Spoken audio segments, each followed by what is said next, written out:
let us learn the chapter The Rise of Nationalism in Europe. In 1848, Frederick Soriot, a French artist, prepared a series of four prints, visualizing his dream of a world made up of democratic and social republics. The first print of the series shows the people of Europe and America, that is, men and women of all ages and social classes. They are marching in a long train and offering homage to the Statue of Liberty as they pass by it. Here, the French Revolution is personified. Liberty is shown as a female figure. She bears a torch of enlightenment in one hand and the Charter of Rights of Man in the other. On the earth, in the foreground of the image, lie the shattered remains of the symbols of absolutist institutions.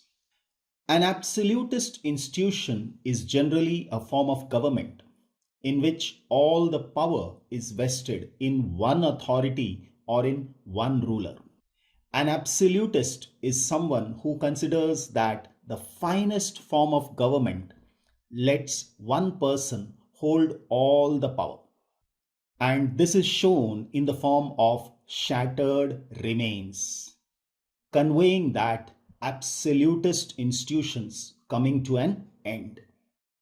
In Soriot's utopian vision, when I say utopian, here utopia is an ideal society, and utopian vision refers to producing such a society.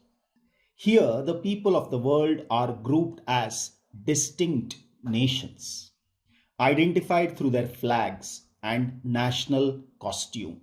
Leading the procession way past the Statue of Liberty are the United States and Switzerland, which by this time were already nation states.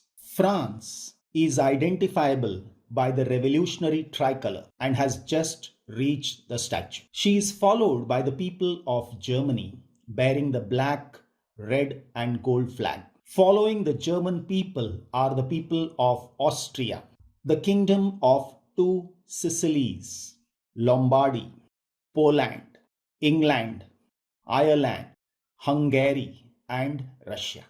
From the heaven above, Christ, saints, and angels gaze upon the scene. They have been used by the artist to symbolize fraternity, brotherhood among the nations of the world. And this chapter will deal with many of the issues visualized by Soriot. During the 19th century, nationalism emerged as a force, and it brought about changes in the political and the mental world of Europe.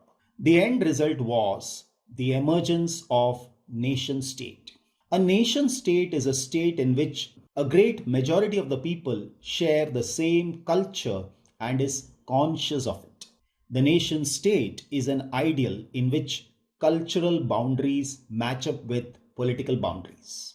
So, the end result was the emergence of these nation states in the place of multinational dynastic empires of Europe. Multinational dynastic empires refers to those empires in which dynasties after dynasties rulers were coming to rule multiple nations. Say, for example, the Habsburgs and the Bourbon dynasties. Now, both the dynasties married into, or we can say, got hold of titles of different countries. For example, until 1700, Habsburg monarchs ruled Spain and Austria, as well as some other smaller states. Bourbons ruled Spain after 1700 until 1931. They ruled France until 1792 and again from 1814 to 1830. And the Naples, that is the two Sicilies, until 1860. In short, we can say multinational dynastic empires refers to a dynasty that rules multiple nations. that are connected only via their monarch's bloodline.